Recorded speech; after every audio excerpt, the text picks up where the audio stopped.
ইতিমধ্যে অন্তর্বর্তীকালীন সরকার আপনাদের যুক্তি সঙ্গত দাবির সহিত একমত পোষণ করেছেন, কিন্তু কাঙ্ক্ষিত দাবি কাঙ্ক্ষিত জায়গায় পৌঁছার জন্য 20%-এর যে জায়গায় সেটা এখন পর্যন্ত আপনারা হয়তো পান নাই।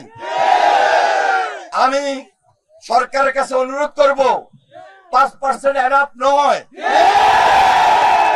বিশেষ বিবেচনা আপনাদেরকে করতে হবে, বিশেষ বিবেচনা আপনাদেরকে করতে হবে। তবে একটা কথা বলবো,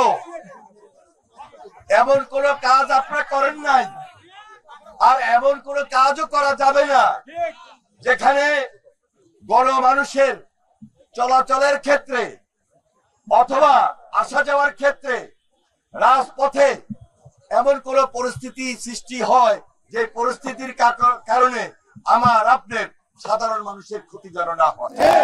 আমি সেজন্য আপনাদেরকে ধন্যবাদ জানাই, অভিনন্দন জানাই।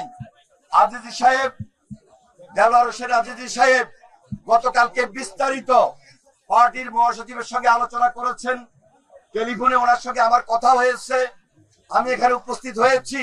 আমাদের প্রশিক্ষণ বিষয়ক সম্পাদক এবিএম মোশাররফ হোসেন আমার সঙ্গে উপস্থিত হয়েছেন। আমরা দলের পক্ষ থেকে এসেছি, আপনাদের সঙ্গে আমরা আছি, আমরা আপনাদের সঙ্গে থাকবো। কোনোভাবেই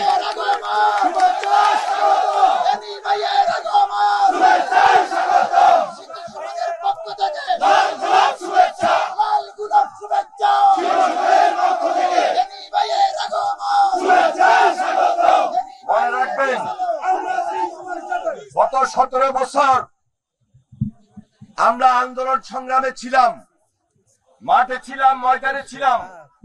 আপনাদের আন্তরিকতা ছিল, আপনাদের সহযোগিতা ছিল, এবং সর্বশেষ জুলাই আন্দোলনে আমরা সবাই একটা ঐক্যবদ্ধ আন্দোলনের মধ্য দিয়ে বাংলাদেশকে একটা সুন্দর, বাংলাদেশকে একটা উন্নয়নের জায়গায়, বাংলাদেশটাকে বিনির্মাণ করার জন্য আমরা এক এবং ঐক্যবদ্ধ হয়েছি। এই ঐক্য দৃঢ় ঐক্য, এই ঐক্য ছাত্র জনতার ঐক্য, শিক্ষকদের ঐক্য, ছাত্রদের ঐক্য, জনমানুষের ঐক্য, সকল রাজনৈতিক দলের ঐক্য। এই ঐক্যকে ধরে রাখার জন্য সামনে যে নির্বাচন, এবং এই নির্বাচনের আগে এবং পরে আমাদের সবাইকে খুব সজাগ এবং সতর্ক থাকতে হবে। আবারও বলছি, আপনাদের আন্দোলনকে, আপনাদের সম্মানকে আমরা বিএনপি যথেষ্ট মূল্যায়ন করছি, মূল্যায়ন করব, এবং আগামী দিনে জাতীয়করণে